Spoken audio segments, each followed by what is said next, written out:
जनवरी 2017 की एक कड़ाके की सुबह थी। सांगला घाटी की पहाड़ियों पर बर्फ की सफेद चादर पसरी हुई थी। मोबाइल नेटवर्क मुश्किल से चलता और आसमान तक सफेदी के सिवा कुछ नजर नहीं आता। गांव वालों ने एक लाश देखी थी, एक युवती की, जो नीचे की ढलान में बर्फ से आधी दबी हुई थी। उसके चेहरे पर खामोशी थी, पर आंखें जैसे चिल्ला रही थीं। उसकी गर्दन में एक लाल धागा बंधा था, मन्नत का धागा। नाम था अनवी रावत। उसकी उम्र 24 साल थी। शिमला की एक उभरती हुई फोटोग्राफर, जो लोकल कल्चर और पुरानी जगहों की तस्वीरें खींचने के लिए अकेली सांगला घाटी आई हुई थी। पुलिस को सूचना दी गई और जांच के लिए भेजा गया इंस्पेक्टर राघव मिश्रा को। राघव मिश्रा ने पूछा, कब से लापता थी यह? 3 दिन से, रूही बोली। अनवी की सबसे करीबी दोस्त, जो उसके साथ शिमला से आई थी। राघव ने 100 की जांच की। कोई संघर्ष के निशान नहीं, ना ही चोट। फोन बंद था, पर कैमरा मिला। कैमरे में आखिरी तस्वीर एक पुराने मंदिर की थी, और उस तस्वीर के कोने में एक काली परछाई किसी इंसान की। पर आसपास कोई और मौजूद नहीं था। ये मंदिर कहाँ है? राघव ने पूछा। गांव वाले उसे मन्नत वाली गुफा कहते हैं, एक सिपाही ने बताया। कहते हैं जो वह मन्नत मांगता है, उसकी किस्मत पलट जाती है, पर जो बिना इजाजत अंदर जाए, वो कभी नहीं लौटता है। राघव की आंखों में चमक आ गई। तो ये गांव सिर्फ बर्फ में नहीं, राजों में भी दबा है। उसने तय कर लिया, अब सच सामने लाना ही होगा।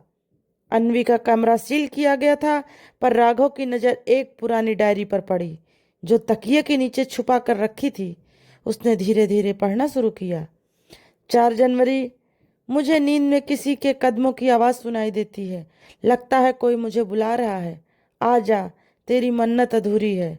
शायद मैं ही पागल हो रही हूँ, पर वो गुफा मुझे खींच रही है। और 7 जनवरी के पन्ने पर मंदिर की दीवारों पर कुछ उकेरे हुए नाम देखे। एक नाम जाना पहचाना लगा, रवि सैनी। उसने तो 5 साल पहले ही आत्महत्या की थी, लेकिन वो नाम वहाँ क्यों है?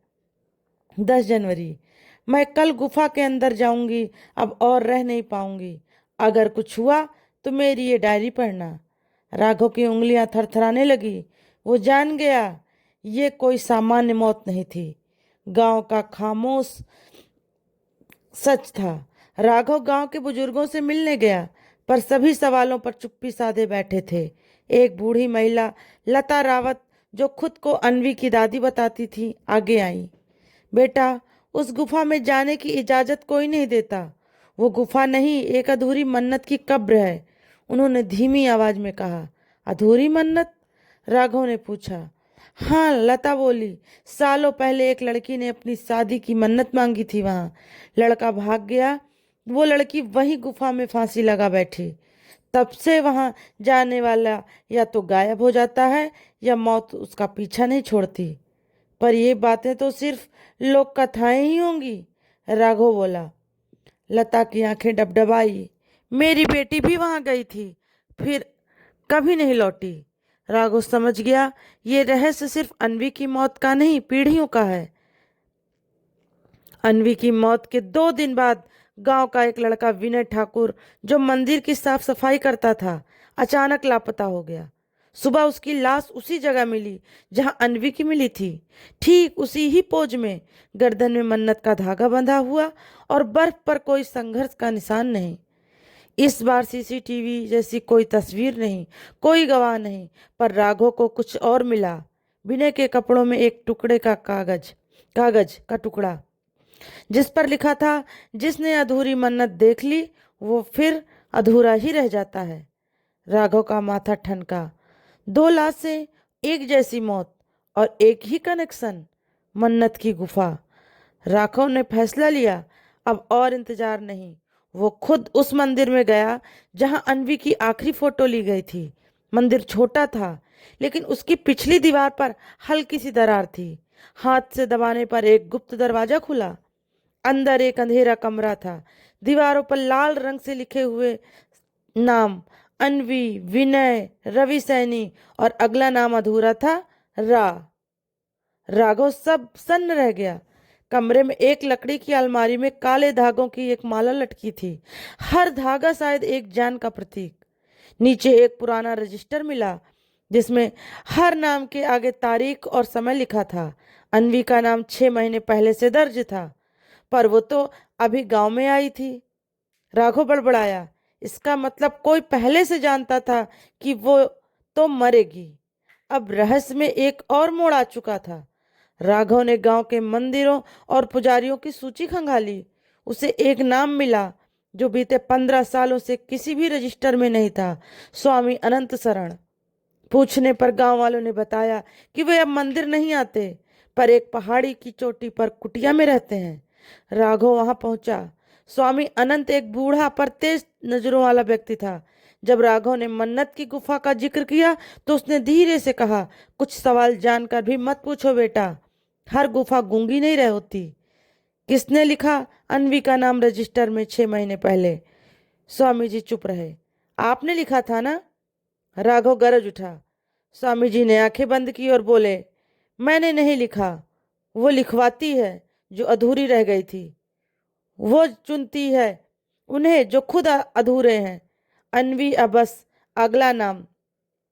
वो चुनती है उन्हें जो खुद अधूरे हैं, जिसने कभी गुफा में मन्नत मांगी थी और जिसे कभी पूरा नहीं किया गया। राघव ने गुफा का नक्शा फिर से खंगाला और तय किया अब वह खुद अंदर जाएगा। अगली सुबह हथियार और कैमरा लेकर वह अकेला गुफा की ओर निकला। रास्ता फिसलन भरा था, पर उसका हौसला ठोस। गुफा अंदर से अजीब रूप से ठंडी थी। कोई आवाज नहीं, सिर्फ दीवारों पर बंधे लाल पीले धागे। आगे बढ़ते ही उसे एक कोना दिखा जहां पत्थर की मूर्ति पर लिखा था, प्रियंका, जिसने अपनी मन्नत पूरी होते देखी ही नहीं। राघव ने जेब से अचानक एक धागा गिरा, वैसा ही लाल धागा जो अन्वी के गर्दन में था। उसने समझ लिया अगला नाम उसका हो सकता है। वो पीछे मुड़ा और उसे गुफा की दीवारों में अन्वी की एक और फोटो दिखी जिसमें वो किसी से बात करती दिख रही थी, पर वहां कोई दूसरा व्यक्ति नहीं था। कैमरे में वो परछाई फिर दिखी, वही परछाई जो पिछली तस्वीर में थी। अब राघव को यकीन हो चला था, कोई है जो सब जानता है और हर मौत से पहले चेतावनी देता है। गुफा से निकलते ही राघव सीधे मंदिर के रजिस्टर वाले कमरे में पहुंचा। उसने पुराने पन्नों को फिर से पलटना शुरू किया। अन्वी, विनय, रवि सैनी सबके नाम थे, पर एक नाम हर बार उसके ध्यान में अटका, रा, अधूरा लिखा हुआ। उसने बाकी पन्ने खोजे और एक पुराने फटे पन्ने के कोने पर लिखा था राघव, उसका अपना नाम। शरीर ठंडा पड़ गया। कब लिखा गया ये नाम? उसने सिपाही से पूछा। लगभग 3 साल पहले जवाब मिला, पर तब तो राघव कभी यहाँ आया ही नहीं था, तो फिर कैसे? वो समझ गया वो खुद भी इस रहस्य का हिस्सा रहा है, किसी तरीके से, किसी समय से। राघव वापस स्वामी अनंत के पास गया। अब वह झिझक रहा था, पर जानना जरूरी था। मेरा नाम उस रजिस्टर में क्यों है? उसने पूछा। स्वामी जी की आंखों में पहली बार डर दिखा, क्योंकि तुम ही थे जिसने सबसे पहली मन्नत तोड़ी थी। प्रियंका तुम्हारी मंगेतर थी ना? राघव का चेहरा सूख गया। तुम शादी से 1 हफ्ता पहले भाग गए थे। उसने इस गुफा में तुम्हारे नाम की मन्नत मांगी थी, पर अधूरी रह गई और उसने खुद को खत्म कर दिया।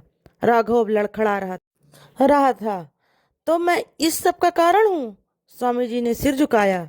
तुम्हारा नाम तभी से लिखा है, पर मन्नत उसे तभी मिलती है जब इंसान खुद सामने आए, अपने अपराध को माने और अपनी अधूरी बात पूरी करे।